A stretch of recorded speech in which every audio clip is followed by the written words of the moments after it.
Internamente, pode-se perguntar a respeito da chamada concentração dos atos na matrícula, a Lei 13.097 de 2015, que é o artigo 54, diz que o credor possui a obrigação de averbar junto à matrícula do imóvel qualquer tipo de ação que possa modificar o direito que aquele devedor possui sobre o imóvel, com isso dando eficaz segurança jurídica a terceiros, que apenas com uma certidão da própria matrícula do imóvel conseguiria aferir a situação do bem.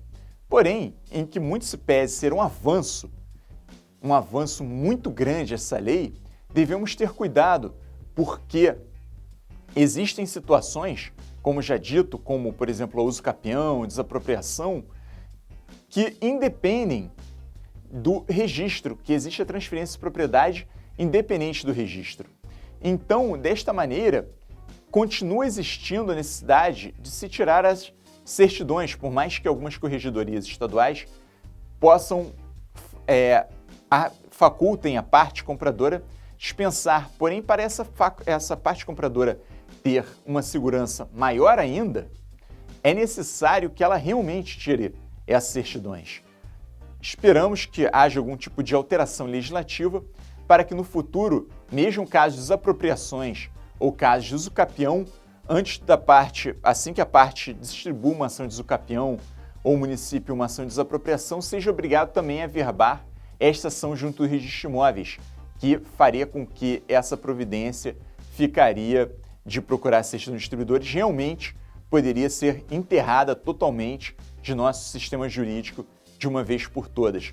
Mas no momento, para maior segurança, continua sendo importante a retirada, ou seja, que se peça a expedição das certidões. E a expedição das certidões, ela vai depender exatamente do seu local de residência.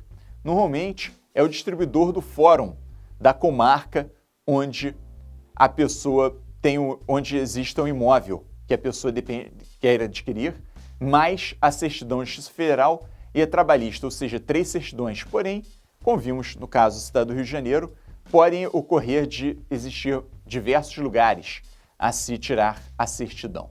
Pois bem, algo que atrapalha a evolução do princípio da concentração dos atos de matrícula atualmente é o artigo 792 do atual Código de Processo Civil, que a alienação ou oneração de bem é considerada fraude de execução quando, inciso 4º, ao tempo da alienação ou oneração, tramitava contra o devedor ação capaz de resolvê-lo em insolvência.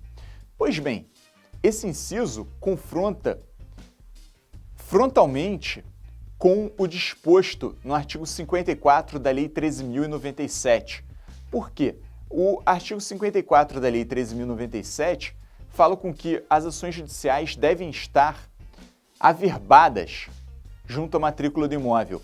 Porém, esse artigo do Código de Processo Civil com esse inciso especificamente, foi um grande retrocesso, pois simplesmente repete a dicção de que, se houver uma ação tramitando, simplesmente é considerado fraude de execução em relação ao bem, mesmo que essa ação não esteja verbada na matrícula. Portanto, percebemos que houve um retrocesso e continua sendo bastante necessário para a segurança jurídica, mesmo que a norma estadual permita a dispensa de certidões, que se peça as certidões.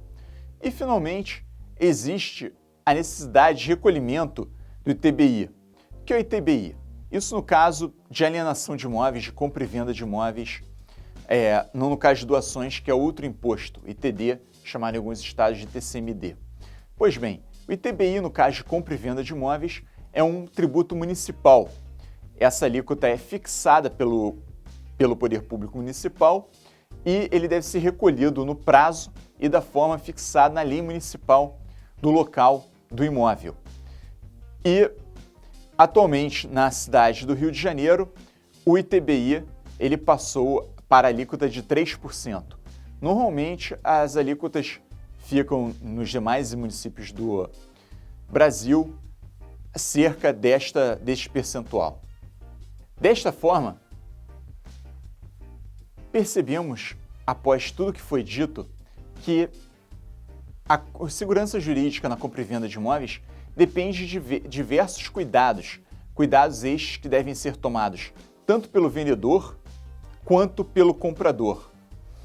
E o comprador, evidentemente, por não conhecer a situação jurídica pessoal do vendedor e do imóvel, não conhecer normalmente o histórico daquele imóvel, possui cuidados extras a serem tomados. E percebemos primeiramente que na compra e venda de imóveis, a mera escritura não possui condão de transferir a propriedade. Existe necessidade de registro dessa escritura ou deste contrato particular com força de escritura pública no cartório de registro de imóveis competente. O comprador deverá, para se assegurar da operação que ele pretende fazer, ele necessita primeiramente de pedir a expedição de uma certidão que comprove ônus e gravames e prenotações junto ao cartório de registro de imóveis competente, à área. E essa certidão, ela sendo expedida, deverá ser analisada com bastante cuidado para saber o que ela revela. Ou seja, se aquela pessoa, por exemplo, que está lá no bem, na posse do bem, se ela realmente é a proprietária do bem juridicamente, ou então se deverá, por exemplo, ser registrado um título de aquisição anterior que não foi registrado ainda. Deverá ser visto ainda que pelo comprador das certidões apresentadas pelo vendedor com relação a feitos judiciais, que ainda existe a necessidade das certidões por conta do inciso 4º do artigo 792 do Código de Processo Civil. Além disso, percebemos a importância da promessa de compra e venda e do registro da promessa de compra e venda.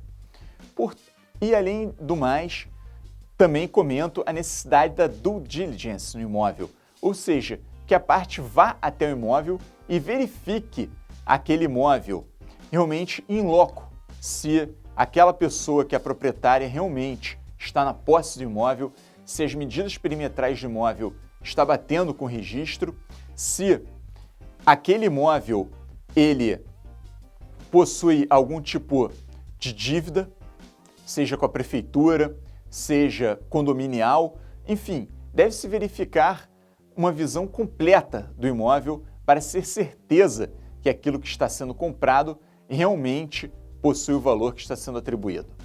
Pois bem, desejo a todos muito boa sorte em suas transações imobiliárias e fica a todos um grande abraço.